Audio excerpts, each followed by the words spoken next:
সৃষ্টিকর্তার নৈকট্য লাভের জন্য আমরা প্রতি বছর কোরবানির ঈদে কোরবানি দেই।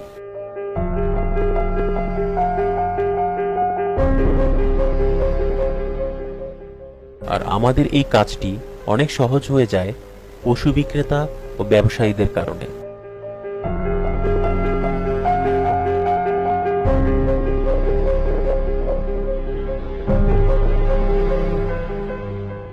একটি পশুকে নিজের সন্তানের মতো অনেক কষ্টে লালন পালন করে দেশের দূর দূরান্ত থেকে এনে তারা আমাদের হাতে তুলে দেন।